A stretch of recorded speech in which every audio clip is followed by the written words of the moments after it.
recommande, c'est pas uniquement d'aller chercher des vues avec des publications, mais vraiment de créer du lien, créer du relationnel et aller échanger avec les gens. Par exemple, tu vois, tous Ouais, les jours, mon assistante, elle souhaite les anniversaires professionnels, personnels, changement de poste, pour féliciter les personnes. Et c'est vrai qu'il y a des gens à qui j'envoie des direct messages pour les inviter à des webinaires, qui ne lisent pas et qui ne répondent pas à ces messages-là. Par contre, je leur souhaite un bon anniversaire, un bon changement de poste. Là, ça fait quelque chose.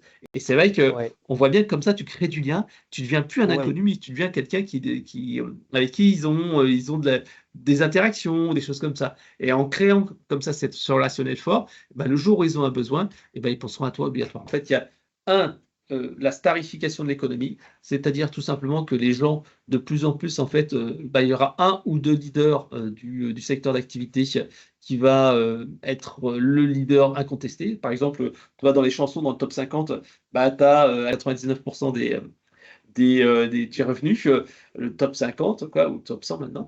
Et Ouais, après, le reste, ils se partagent des miettes. Et ben, c'est pareil dans le marketing. Si tu n'es pas la référence dans ton domaine d'activité, ben, qu'est-ce qui va se passer? Les gens vont dire, non, mais moi, je veux le leader. Et si tu n'es pas le leader, tu es totalement ouais. inconnu, ou alors il n'y a qu'avec un peu de bouche à oreille, etc., ou du relationnel, que tu peux avoir quelqu'un. Donc ça, cette partie starification est importante de se dire, avec la pléthore de contenu, la masse, il faut se nicher Ouais. dans un secteur.